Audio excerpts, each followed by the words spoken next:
So Ambulance was directed by Michael Bay, and it stars Jake Gyllenhaal, Yahya Abdul-Mateen II, Isaac Gonzalez, and it's about two brothers, adopted brothers, who are trying to rob a bank, and after they successfully rob the bank, they manage to make their getaway in an ambulance, and they have an EMT there to basically save the life of the cop that was injured in this whole thing.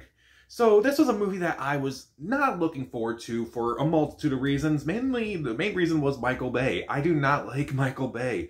I liked Michael Bay when I was like 14 years old, but now I don't like him. A lot of his movies are just horrible, in my opinion.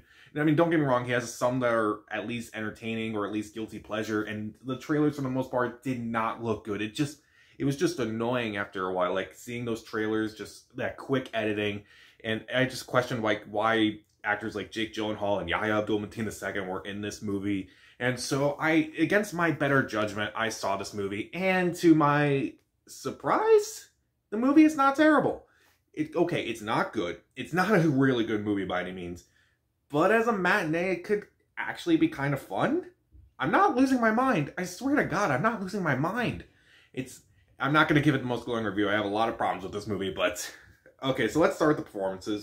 The performances are actually really good for the most part. Jake Gyllenhaal, he's kind of doing the same thing he does, where it's like he's kind of unhinged throughout the entire movie. You kind of don't know like if he's really good or if he's really bad. I've seen him do that before, better in movies before, like Nightcrawler, for instance.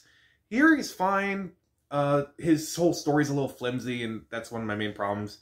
Yahya Abdul-Mateen II, he's really good in this movie too, kind of trying to be the good brother as opposed to Jake Gyllenhaal's bad brother. And his moral compass is also kind of wonky at times. At least he has a legitimate reason for doing this. Isaac Gonzalez, I thought she was good as well. I thought, when I saw her in the trailer, I thought, oh God, are you going to stick her in the Megan Fox role in this movie?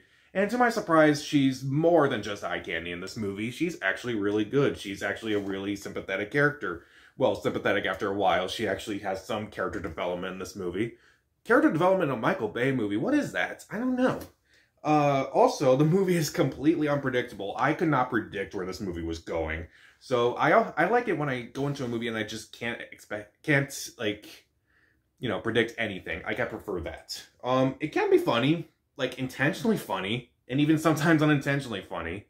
So that's something too. And the editing and the score are interesting for the most part. I was worried that when I saw the trailer is going to be, okay, it's all 5-second shots in this movie. And surprisingly, it isn't. Like, some shots are really good. Like, some shots are longer that I feel like they needed to be longer.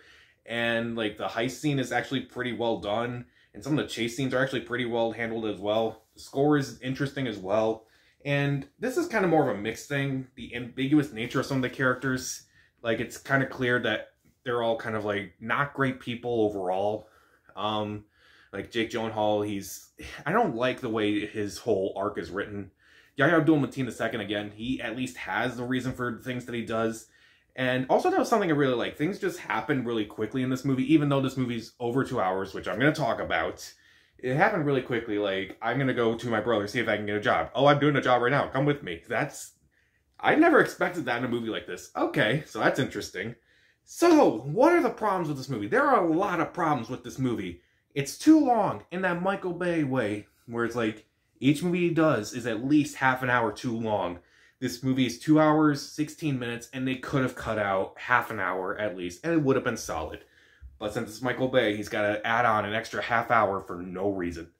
Also, there's a lot of weird camera shots in this movie. Like, it's like it pans down and it kind of like moves around, and it kind of felt like I was on a roller coaster for a while, which may be the best way to describe this movie. It's a roller coaster of a movie. There were some, like, it got so annoying after a while that I kind of wanted to just raise my hands up and go, wee, like I was on a roller coaster or something like that. It was ridiculous. I don't know why they thought that was a good idea. And also, I really didn't like Yahya Abdul-Mateen II's wife. I didn't like her character at all. I felt like he's doing this for her and her surgery, and yet she barely plays any part in this movie. And she appears in the beginning, she appears towards the end. And, she's like, oh, you got the job? That's so great. I just hope you get home soon. This whole car chase thing seems really crazy. I'm like, you can't put 2 and 2 together. How? Just how? Also, there are so many Michael Bay tropes in this movie. You know, the American flag, the disgusting filters in this movie, racist stereotypes. He even mentions in his own movies at various points. I'm going to count that as a trope because I know he did that in the first Transformers movie. There's a discussion about The Rock at one point. Just why? Just why reference your own movies? I don't know why. And also, there were some themes in this movie that I felt like they weren't really developed very well. There was like this whole theme at the beginning where, Abdul-Mateen II, he's waiting to, he's on the phone and he's asking about like, how can I talk to a person? And he's like, I was a veteran and this is what I get. And, that could be a really interesting topic of discussion in this movie. It could be a really interesting point of view to take in this movie. Kind of sprinkle that throughout the entire movie about how, veterans are treated after they come back from war and all that. Nope, not even mentioned. Just completely dropped. It's just when you think a Michael Bay movie is going to actually do something good, here he is with all his shit. It may be one of his better movies by default, but that's not saying much. It can be an entertaining ride just as long as you turn your brain off. And if you do see it in theater, see it as a matinee, because that's the only way you can enjoy this movie if you don't pay a whole lot of money for it. So I will say Ambulance is better than I expected it to be, but just as bad as I expected it to be. It's a movie that has every single Michael Bay trope in it.